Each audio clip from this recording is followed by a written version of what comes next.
Welcome to Lucky Sweetheart Vintage, where kitsch comes to play and fabulous finds are around every corner. So today I'm not going to talk about my thrifting and vintage finds. Today I'm talking about the fact that I ran, walked, jogged in the New York City Marathon yesterday, and I made it to the finish line, and I can't even believe it. Like, I literally crawled up to the finish line. But I'm going to tell you about some of those stories and the crazy things that happened along my 8-hour journey. 8 hours, actually, from the time that I woke up. We're probably talking about like a 15-hour day or something like that. But I'm going to talk about that, and also the thanks that I have, the fact that I did not get into the New York City Marathon by entering a lottery or by being an athlete that trained for this. I won a contest, and the amazing people that I won the opportunity from provided me with training and all these different amazing things that helped me get to the point where I was at. Because without that, without training and like knowing what you're doing, there is no way that you can do the marathon. So anyway, I'll talk about some of those things and the people that I just wanted to thank and that I met along the way.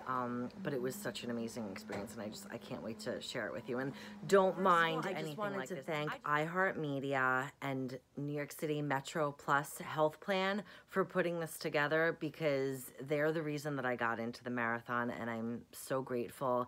And of course, my coach, Kenya, she was the one the physical human being that put it all together. And I'm just eternally grateful. This was one of the greatest experiences of my life, and I thank her so much, and I thank her for the people that she connected me to, who you'll learn about in this as well. But I met so many amazing people. My teammate, Bermania, who I met her, and I got to know her and her family throughout this process, and it's just such an amazing experience from soup to nuts, every part of it. So while you're watching this video, I'm also going to show you little clips from throughout the marathon, people that I met, some photos, things like that. So watch for that stuff. And here is the medal, and so, like, everyone starts cheering and clapping you and everything like that. I'm like freaking out, and they just put this medal on me, and it just felt like, oh my God, because the last... Yes, Adam, the last like mile and a half, all that I was thinking about was getting this medal, giving it to my daughter, and having her go to school with it, because I know that, my God, like the weight of it and everything like that, like this feels like an Olympic medal. Like, it has the date on it.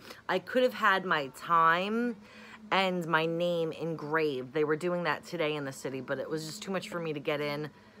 I could have accomplished it if I wanted to. And you find that out when you run the marathon, but I didn't.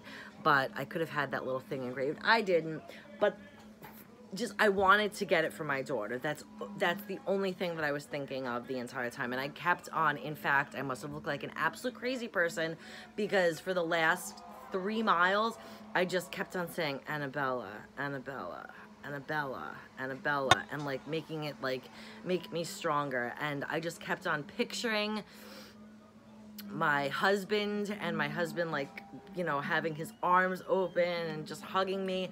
And I kept on picturing my son, and I kept on picturing my grandmother, who I live with, who is 92 years old, and she's just like one of the strongest people that I know. She's so strong, and she just keeps on putting herself back together. She's on hospice right now, but she put her makeup on this morning. She did her hair. Like, she's a very strong woman, and I get a lot of my strength. I know that from her. And the other thing is, we are all strong. Like, I can't say, like, I get my strength from her. Every single one of us is so much stronger than we ever imagined. Like, the people that I met yesterday, there were people that were having a very hard time walking and were able to finish the marathon. Like, there were people that were there until 11 o'clock at night, like, just like walking down to the finish line. And one of the people that like I started with was this guy, and he could hardly breathe, like, as he was like walking across the bridge. And I wound up getting up like a bunch ahead of him, but then around mile like 22, I started slowing down a lot. Like, that's when I had to keep on saying, Annabella, Annabella, Annabella. And like, my feet were completely like cramped up, like I did not have enough banana. in my training, I had only gotten up to 15 miles, which I was supposed to do a model marathon the week before, and I did not do it. And I feel like that's probably what killed me too. But anyway, so there was this guy, he was breathing really hard. You could tell that he was having a very tough time with it. Well, guess what? When I was at the finish line, this was the best part. I see him, not at the finish line, but a mile before, as I'm saying, Annabella, we're in Central Park, and I could hear the crowds cheering, people are, at the finish line. I could hear this going on, and I'm saying, Annabella, Annabella in my brain, and this guy is right next to me, and it was the guy that I was with in the beginning, and he's huffing and puffing, and I just was like, oh my God, he's making it too. I was just so happy for him. He had a hard time from the beginning, and he got to the end. I was just like, wow, that guy, he's a strong man to be able to have done that. And then I thought to myself, my God, Catherine, you were a strong woman to have been able to get there and to get to the point where you were being, overweight. But one of the things that I learned, and some of the people that I met, was that weight doesn't matter. And we'll get into that in a little bit, but I just, the momentum of the crowd and the finding the people that I was with in the beginning that saw it through to the end, that was awesome. And also around mile 20, when I really needed it, or actually it was mile 17, I specifically remember it, I met these women who were in the same spot as me, that they were jogging and walking and just trying to keep a good pace.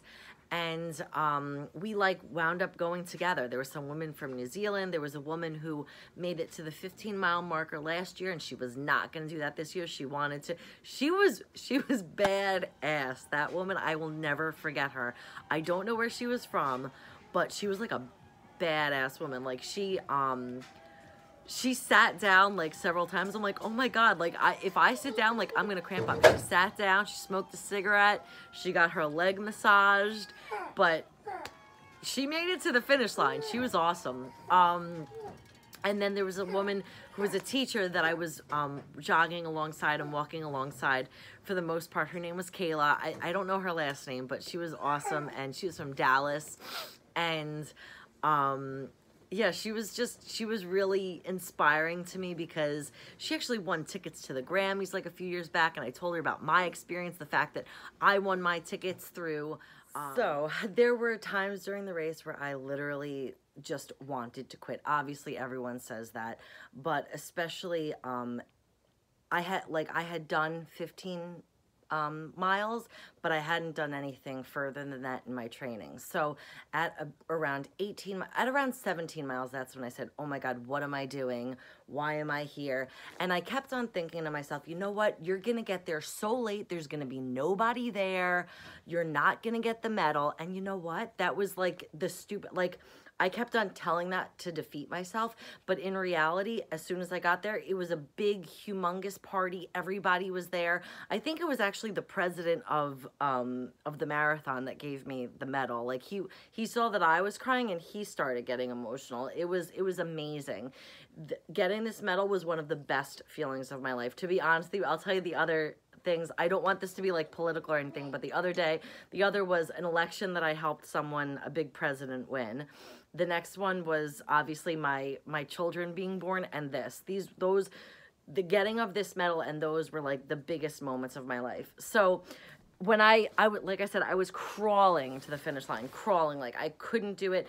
This couple came up to me, these two men, they came up and they were they were just trying to help me get through it. They were we won't even talk, but we just wanted to get you to the finish line. And they just their spirit helping me there, oh my God.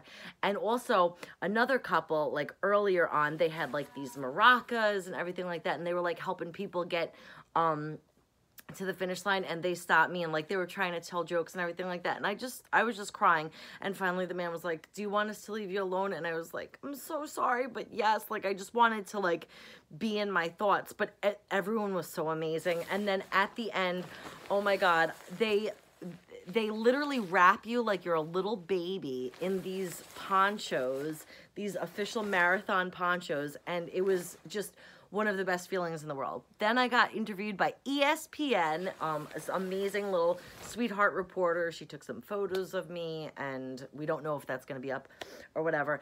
But now for the next part is like the thank yous and everything like that. I just wanted to, number one, say that iHeartMedia, the package was from them. Like, that's how I was able to compete and was able to be in the marathon, was through a prize that was given off by iHeartMedia and by New York City Metro Health.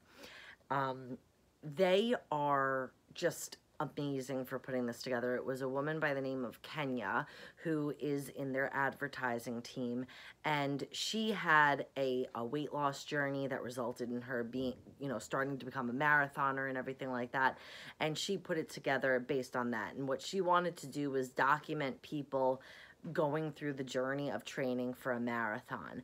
And so that's what I was a part of, and that's what I'm still a part of, because there's still events that are coming up next week or whatever. But I just am so eternally grateful for that.